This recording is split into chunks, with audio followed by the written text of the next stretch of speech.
Hello,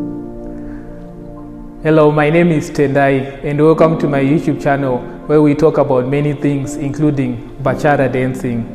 So a few weeks ago I did a video for the right turn, and you can do it either to the left or to the right and starting on either way that you prefer. So today I'm even going to go one step ahead. We're going to add some styling to the inside turn. So we're going to do the windmill. So the windmill, a lot of people use it, be it they're leading or they're following, and it's just an easy way to make your movements look big, but you're still doing the inside turn that you're fairly comfortable with. So I'll just do it demonstration first, and then I'll explain some of the common things that I see and that I try to focus on when I'm teaching people. So myself, I'm left-handed, so I'll do my one starting to the left. So it would look like 1, 2, 3, 4, 5, 6, 7, 8, and then 1, 2, 3. So that's why I do it to the other side.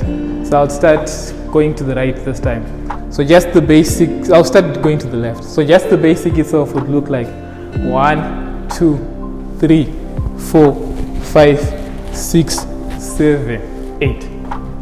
So that's how it looks. So you can do it either leading or following, but there's just a few things just to watch out for that a few people tend to make. So the first thing I always talk about this in all my classes, you're dancing, your power. You get your power from the base. And what that just means is when you're moving, you sort of want to get like your belly button. You don't want to be too far, because the second your base gets too far, your center of gravity is always at the center here. So if you're making small steps, you're moving within your center. So that's the first thing. So the movement looks big because of the arms. But what happens if your steps are too big? You sort of lose balance and it takes away the focus from the arms. So what I mean by that, let's say I was in my prep position here. So if I turn like this, 1, 2, 3, 4. So you can still do it, but you're just trying to take your movements, to keep your movements underneath. That way when you're doing the windmill, it flows. So this is just focusing on the feet itself. So I'll still do the turns underneath my legs. So that's why it would look like 5, 6, 7, 8. So that's the first mistake that I see.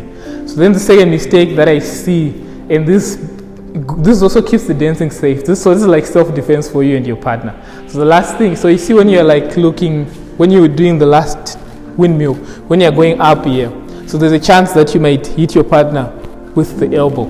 So to avoid doing that, what you're trying to do, you're trying to keep your turn like you're doing big circles, but your circles you're doing them in your plane here. So if I do it like looking to the side, so you see how this is like the prep position. So essentially what you're trying to do, you're trying to keep your arm movements within this plane. So you don't want to be like going out here and you don't want to be going out there. So that just comes with time and that just comes with practice.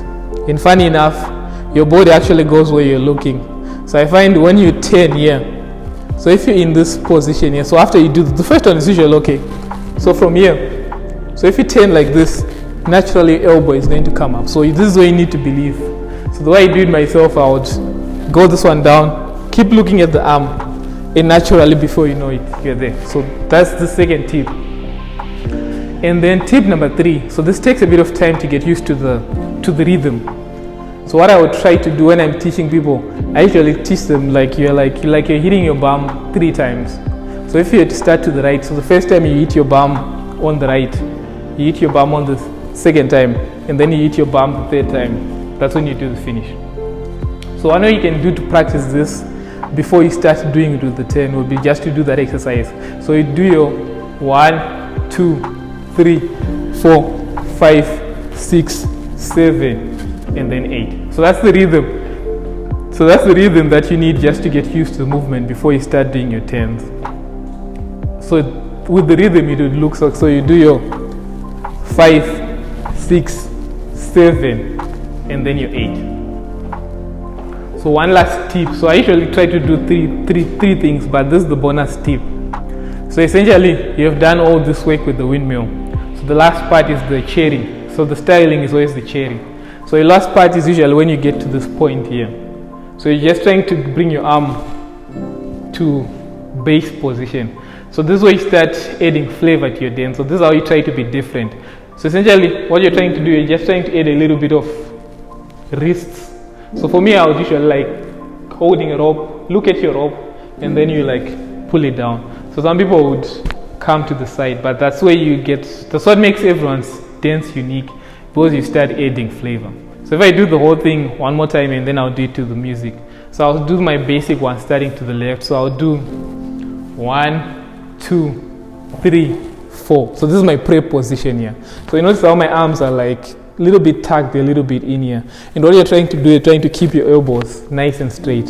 So when I do my first 5, my right arm comes to hit my bum. So when I do that's when I turn here. So you notice when I do this, so when I do this step and I'm turning at the same time, that's why I'm here. And then because this one is here, this one's going to continue. And then you sort of come in this position here. So when you do your last step, that's where you come to finish here. And you can't just leave your arm there. That's where you like add change. That's where you add personality.